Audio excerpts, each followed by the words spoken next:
Now then, you wrong'un. You're probably looking at the screen thinking, hang on, there's two of them. What's going on here? Well, welcome to Theatre of the Mind, Retro on his bikes for the very first time. Hello. Welcome, young sir. Welcome, welcome, welcome. The reason why I've invited Retro onto the channel is this ship crash in Baltimore. Obviously, you being a merchant seaman, Retro, you kind of know what's what with this particular ship. The updates today, investigators have boarded the ship and have recovered its data recorder. Is that the same as a black box on an aeroplane? No, it'll be a voice recorder that's on the bridge. So they'll have all the conversations that have been over the radio and over the telephones to the engine room, and anything that's said on the bridge will be recorded. Right. Well, just to give some background to the ship, it's 300 meters long. That's a fairly big old ship. Doesn't come across like that on the darkness when it initially hit the bridge. It's a fairly new ship. It was only built in 2015. Are modern ships that new, or do they use them for decades and decades and decades? No. Well, when I was on the container ships a few years ago, they only lasted for 30 years. After 30 years, they got rid of them simply because nobody ever owned a container ship over 30 years. Is there a particular reason for that? Just that they just never owned it, and nobody had ever owned one. So it was the thing. After 30 years, they got rid of them. They say there was an Indian crew, 22-person Indian crew on board, and it was sailing under the flag of Singapore. Is that unusual, or is that just kind of what they do at sea? That's what they do at sea.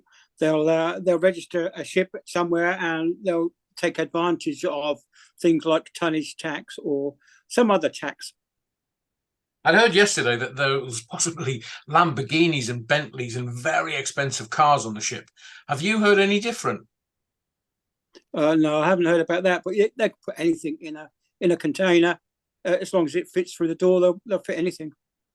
Okay. I hear that there were two pilots on board the ship, a pilot and an apprentice pilot. What exactly is a pilot? Well, a pilot is a guy that is skilled and has lots of knowledge about that particular port. So he'll know. The Americans tend to bring on their own satellite computer, and so they'll guide themselves with the program that they have. I've been into Baltimore before, and they have. When I was there, we went past the nuclear power station. So not only did the pilot come on, but the armed escort came with them. Wow. But yeah, a pilot on a ship, he doesn't take control of a ship. He just advises the master where to go. To avoid the dangers like sandbanks and stuff, the correct course to take out of the port. That's right. Yeah, the pilot will say to the captain, steer so and so angle, and the captain will say, yes, okay, I'll do that, and he'll get the helmsman to steer that particular course. Okay. What do you think went wrong? Well, two things. One, the engines could have just tripped off the switchboard. I've had this before for no apparent reason. It just decides that it doesn't want the generator on the board anymore and just trips it off. Or it could have stopped. The generator engines could have just stopped because of bad fuel, and that would have caused the blackout as well. Because from one of your videos today, you give a great explanation. If anybody wants to go and see it on Retro's channel, there's two types of fuel that the ship would have used, isn't there? Yeah. When I was on there, we had three types. We had diesel, and we also had this residual fuel, which is like crude oil, but after the refining process has taken everything out, like petrols, lube oils, and all that kind of stuff.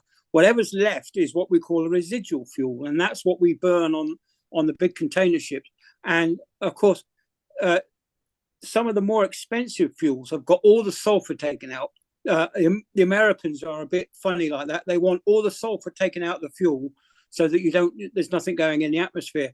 And of course, today the fuel is getting better and better. But they may have had two types of fuel on board: one for in the American port, and one that they would use deep sea. Is Baltimore a particularly difficult port to navigate? Well, looking at, I've had a look on the charts today, and it's quite it's quite easy, really. It's not a lot of turns. You just trundle up the main channel and then turn under the bridge to get to the container terminal.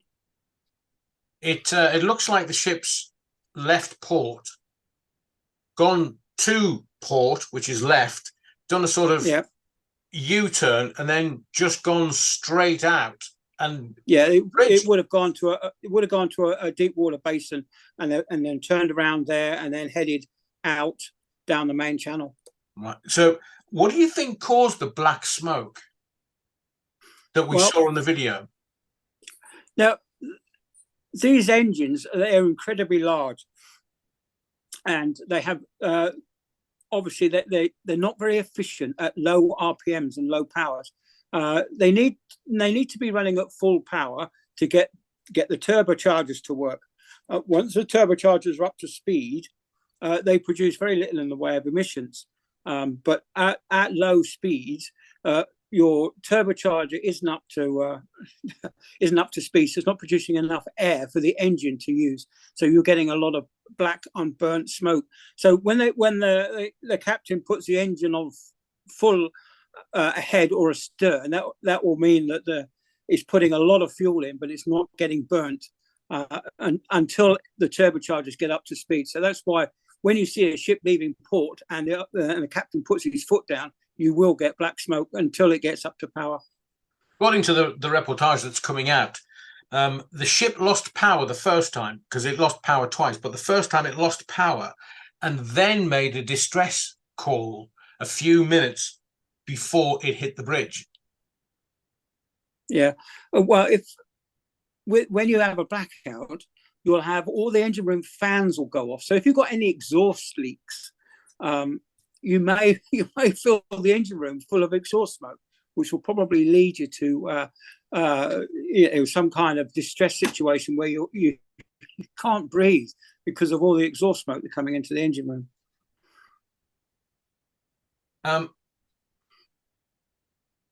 I wanted to give a bit of background of yourself, because you're actually a ship's engineer, aren't you? Yes. That's your background.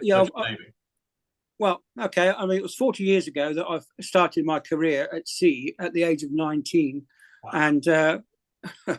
And well, it was a couple of years as a cadet, and then I joined P&O Containers. When I left P&O Containers, I ended up going out to the Costa Concordia, the wreck site. I was actually chief engineer on the accommodation barge there, and since then I've gone on to working on dredgers.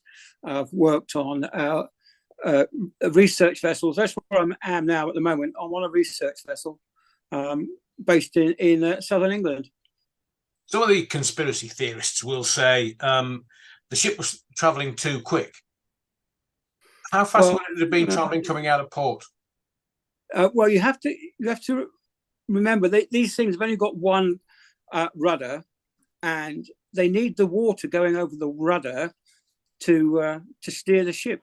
And of course, they don't steer very well when they go into reverse. Oh, is that what the captain did? Was it full astern? I think, looking at the video, it looks like, obviously when you have a blackout, nothing works. The steering is hydraulic, so the steering would have stayed locked on its last position. So when they got power back, I think that the captain of that boat went into full astern, and the propeller acts like a paddle wheel. It actually drives you in the direction of rotation. So in this case, I think he went into astern.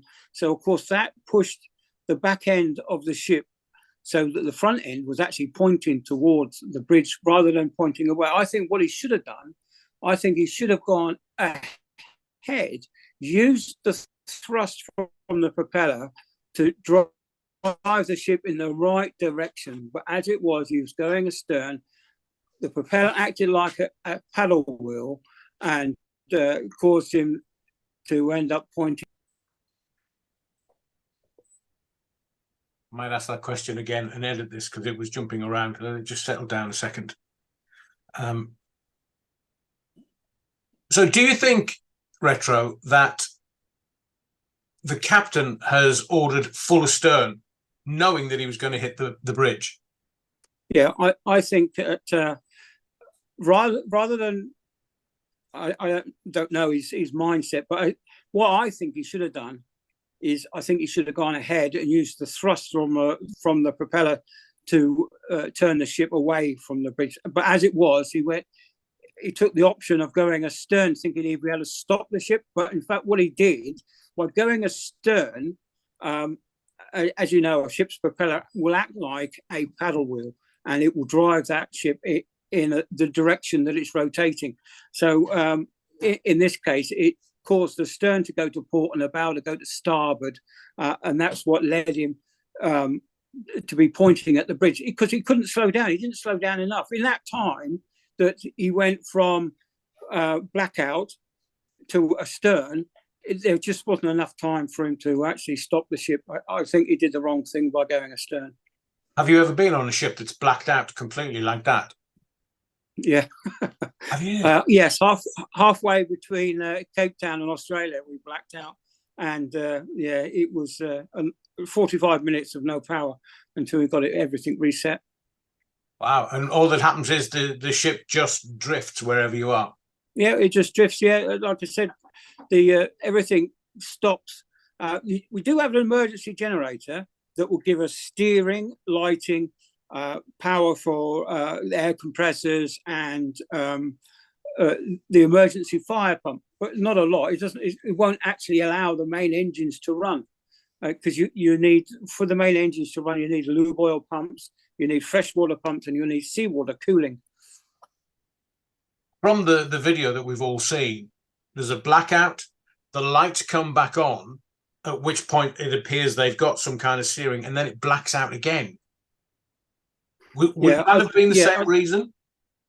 Well, I'm beginning to think that it's fuel related. Now, if the engines suddenly stopped that gave them the first blackout, they would have then been able to restart the engines, but because maybe the filters were blocked, they had enough flow to keep the engines running, but at tick over. But when they wanted to do, go to full power, there probably wasn't enough fuel flow to provide full power on those generator engines. We are talking literally seconds here. I mean, the whole incident from port to bridge is about 4 minutes, 4.5 minutes. 4 minutes, 12 seconds. Yeah. Yeah. So they did quite well. They did quite well to get the engine, the lights back on within a minute. It was 59 seconds. I worked it out. They managed to get the lights back on. Who would have been in charge of the ship? Would it have been the pilot, or would it have been the captain? It would have been the captain. The pilot doesn't take control of a ship. He just tells the captain where to steer, what direction to go in. But the captain is ultimately responsible for that ship.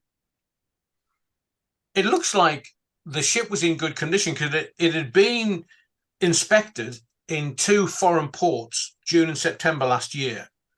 And during the June inspection in Chile, there was a faulty fuel pressure gauge detected and fixed. There was an inspection done in New York in September, and they found nothing. So the ship was in good order, seemingly. Yeah. Most of these ship systems, they have a local pressure gauge and they'll have a remote pressure gauge. So there probably wasn't an issue there with the pressure itself. It was probably just a reading, maybe in the control room the pressure gauge didn't work, or maybe locally it didn't work. But they would have had a decent reading somewhere. But I understand they went to New York as well and had a big inspection there. Yeah. Now I've been to New York, and they're pretty strict. So if it's passed with flying colours, nothing detected, no Yeah, deficiencies well, at all. good. Yeah. So the exact cause is still unknown, Retro, but you've got 40 years experience. What would you say, in your experience, was the cause of this? Well, I'm beginning to think that it was something to do with either dirty fuel and blocked filters or water in the fuel, something along those lines. But to get the engines to go and then suddenly stop again, I think it was a clogged filter, and maybe they changed the filter over. You have these built-in redundancies. You see, you'll have one filter that's dirty, that's offline, clean, ready to go, and then the one that's online may have got dirty. So if they changed over quickly, they would have had the engines going, but of course, maybe more dirt went into that second filter and choked it again.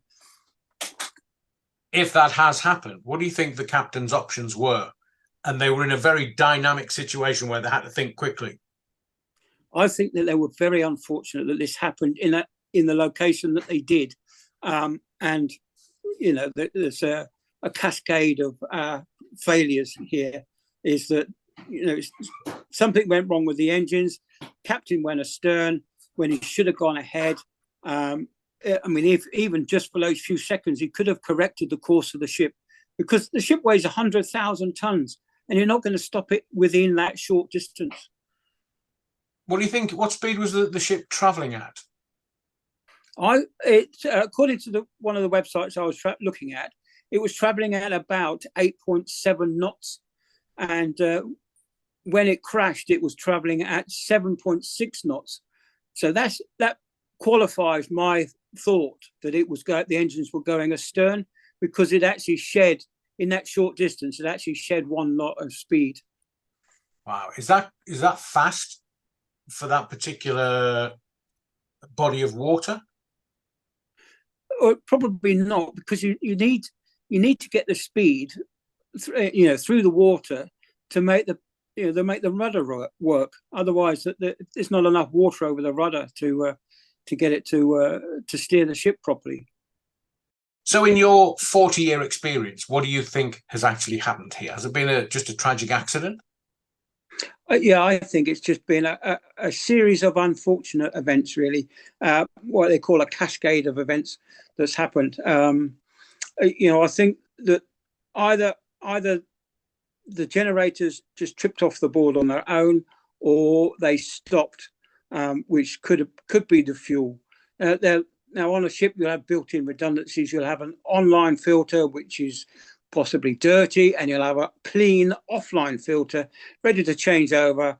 And I think probably that they may have had dirty fuel that blocked one filter, and then as they changed it over, that filter then got blocked, and that's what caused the second blackout, was the fact that they had dirty fuel. So who will investigate all of this? Who will get to the answers? Well, there's an organisation called the Marine Accident Investigation Bureau, and they will investigate this.